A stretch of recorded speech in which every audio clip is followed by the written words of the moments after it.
Hey everybody, Scott Stevens here on a Monday. Welcome back. Good to have you with us this evening. It kind of crazy, not kind of, it's just outright nuts. What's happening in the Mountain West, the spontaneous, and I use that word consciously, ignition of fires throughout the West is very curious. There are just so many of them showing up in New Mexico, in Colorado, in Utah, in places that haven't seen any appreciable water since an early season snow back the end of the first week of September, and nothing since. And here we are standing at 19 October. So it's getting a little bit late in the year to see even some whitecaps on top of these higher elevations. That just hasn't happened yet, as an incredibly persistent ridge remains in place off the West Coast, and that deflecting all appreciable, significant wet weather far to the north. And even the mid and long range term models are not very reassuring at bringing some of that water into the western states. And if you've been missing the news lately, then you haven't seen a lot of the fires that have happened in Colorado and how close they are to significant population centers, much like what California went through in August and September. And now that threat has shifted awfully late in the season into Colorado. So we'll start We'll start Cameron Peak Fire. That's the big one. This is now Colorado's largest fire on record as we press past 200,000 acres. And indeed, it'll likely get larger than that. It's going to run up into a large reservoir west of Fort Collins, the Horsetooth Reservoir. And honestly, 10 years ago, I lived in this area that is under threat today. But just did you see the winds? There's no protecting from that. Those kind of winds, you end up with embers and ignition, embers essentially that can fly for a mile. They're still red hot. They land into fuels, and away we go once again. And that's not it.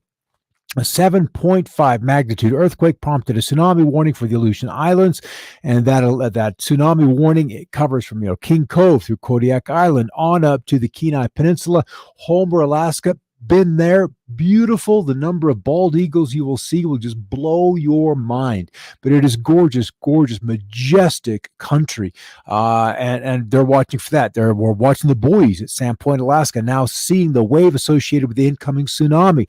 The buoy recorded a sudden drop in water levels, got to come down, much like if you saw that Banda Aceh earthquake on Boxing Day, December 26, 2004, you saw people standing, on the beach. The water went out and then came back in.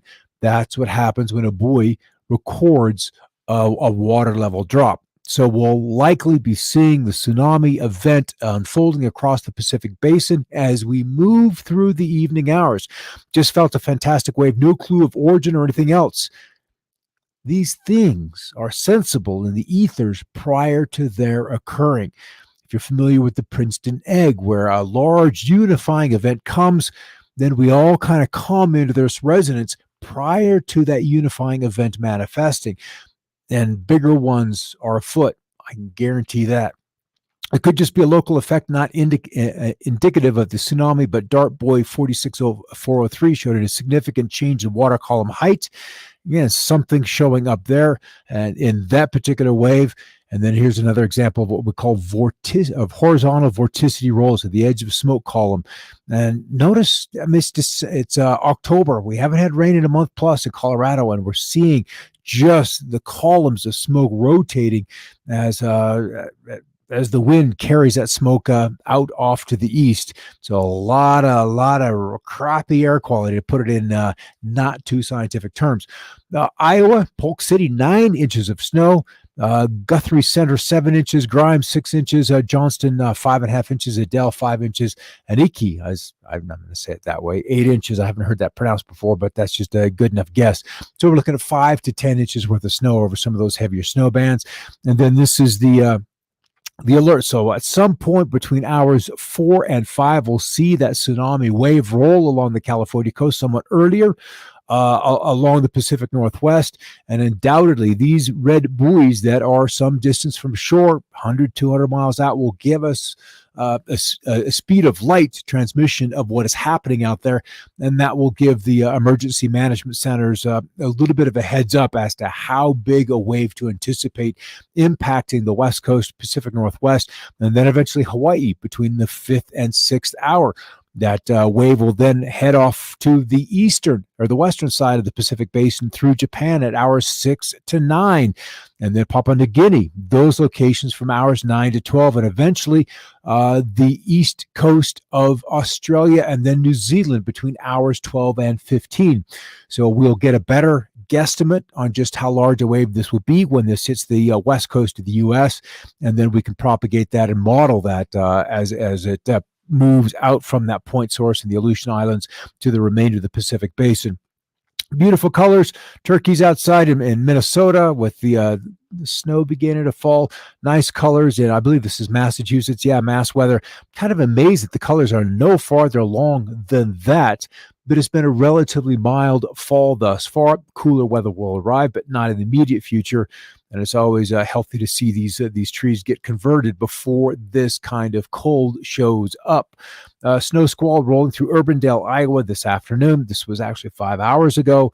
And then now in the Atlantic, we've got the 26th named storm, Epsilon. And of course, lightning associated with it. It's kind of a hybrid storm, but we've got a very dynamic and for the time being exposed low. Once we get some thunder wrapped around that, it may begin to take on a little more tropical characteristics.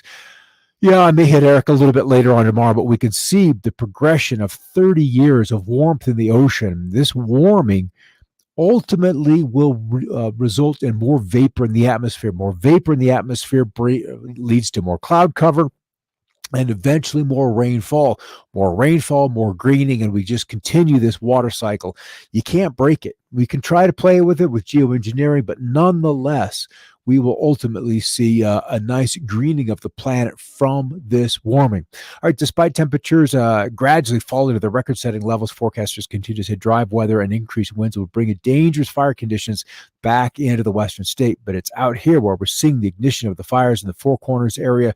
Probably see some additional ones showing up in Arizona before the not too distant future. All right, on the national scene, October 13. This is still some days ago. I was certain I refreshed this, and maybe they aren't going to update this. Well, maybe we'll just leave the level 3. On the 19th, here we are. Wildland firefighters and support personnel continue to work towards containment goal on 58 large fires that have burned nearly 4 million acres. 2 new large fires were reported, one in Colorado and one in Utah. To date, we're at 46,148 fires that have burned 8.4 million acres. Is just a little bit more than, this is more, 2.1 million acres more than the 10-year average. And where's the total burned? There's the 8.4 right down there. And that's almost twice what burned last year, where we had an okay monsoon season, but it's all about the timing. It's all about the timing. A nice onshore flow through the Pacific Northwest. You can see clouds are kind of in place with probably a 70% or greater cloud cover from Medford, Oregon, on up to the north. And then once we cross the Cascades, much drier as we move into the eastern areas of Oregon and Washington and into Idaho as well. But the cold is on the other side of the Continental Divide. And then that stream of cool air continues to press on to the east. That's not going to help us right there, is it? All right, looking for records today, and we'll start with that all into the southern latitudes from El Paso to Flagstaff, Winslow, Tampa, Ukiah, and so forth, with no triple digits, though. That's probably the first we've seen in a long, long time, even forecast for tomorrow and then on into Wednesday. Most of the record heat from San Francisco on towards, say, Hobbs, New Mexico, I'm going to guess. Tucson at 96, Roswell at 91. That's not Roswell, right down there in the corner. So, and some cool record highs or record low high temperatures showing up towards the end of the week as we see this next surge of cool air overspreading locations which have snow on the ground now. This is Billings at just 25 degrees, 32 at Mulbridge in South Dakota, 33. That's going to be Sisseton Municipal Airport. So we've got some cool weather. This is probably Burley or Jerome. Burley Jerome, Twin Falls Jerome area, 43 degrees for a high. So some cool weather in store, especially we get it into the next weekend as another round of cold air going to push through the south or the northwestern states. All right, highs yesterday. Let's refresh this. Been working on the another perspective show, so I haven't spent as much time in weather today as I often do. High temperature yesterday, 105 at Rio Grande Village, Texas, 13 miles northeast of Poplar, Montana, at 3 degrees above zero. 3 degrees, that's it. So sub-zero readings likely to be, I don't want to say widespread, but there will be more of them than just one or two before the end of the week. Good to see you on board, Karen. I do like Alaska too. I tell you, that is some spectacular scenery. Being a native of the Rockies, there are no other Rockies. Maybe South America and the Tibetan Plateau, obviously, but Alaska definitely holds the championship cup for the North American continent. I don't know how big a deal this tsunami is going to be, but nonetheless, there is something underway. 26 named stores so far. That's amazing. And good morning, Tracy. Good to see you from the Gold Coast of Australia. Unprecedented drought, tropical fronts. Yeah, everything's happening. Apocalypse. It's just 2020 living up to its name. Can you see clearly now? All right, so there's Epsilon. Let's check out those winds. Only 45 miles per hour, 40 knots. What about 65 kilometers per hour? Central pressure at 998. Undoubtedly, with its stationary condition, it probably will develop. This guy down here, formation chances through the next 5 days on the bottom row of the pop-up, just 10%. But the models have massaged this and have turned this baby into a storm for probably 10 days now. They've been bringing in a fairly healthy, at least a category 2 or 3 event for some time through the Gulf of Mexico, traipsing it across Florida into the Panhandle. They've been playing with it, but the models have been very quiet on this particular feature for about 2 days now. So we'll see if they're right and they just let go of its formation altogether. A lot of cool air in the middle of the North American continent, and then the jet stream kind of bounding it to the south. More importantly, though, is just the smoke. Now it's beginning to show up in New Mexico with this new fire just outside of Taos. In the infrared imagery, it's got a nice signature. Thought I was seeing another one pop up on the range just on the other side of the Rio Grande, but I'm not seeing it right now. And in Colorado, it's been the northern portion of the Rocky Mountain Range where the fires have just been intense. And without lightning, there it is out south of Telluride. That's the one I was just beginning to notice show up.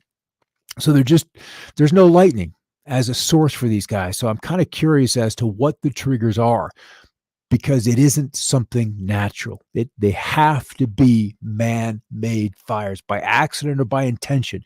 We unfortunately know that intentional aspect is out there, and they have felt emboldened by the actions of those intentional firefighters in Oregon and California this year and other places last year. So it makes me nervous, even being here where the forests are so dry. All right, easy to see where the cool air is across Canada, where a lot of daytime highs will not get above that freezing mark today, tomorrow, or the next couple of days. They're kind of frozen in for a little bit of a time. So what crops will come out of the ground are out of the ground. And the ones they don't get out will probably wait another 10 days before we get a nice thaw that'll last 4, 5, 6 days. And maybe that's enough for the farmers in the Canadian prairie provinces to begin to retrieve some of the year's haul. Not a lot of heat and humidity, with a nice plume of humidity now working through Tennessee, back into Kentucky, and trying to move northward on the heel of this cool front. And associated with that is where we're finding some of the rains from that triple point in the boot heel of Missouri on up through the middle portion of New England. And then the snows still ongoing through the Pac Northwest and into the high plains. Montana really getting a nice whitening of the ground.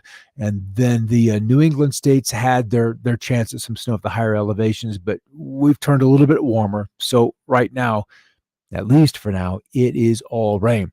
All right, the jet stream, which had featured a big ridge of high pressure out west, is kind of flattened a little bit, and that is allowing some cooler Canadian air to kind of curl in.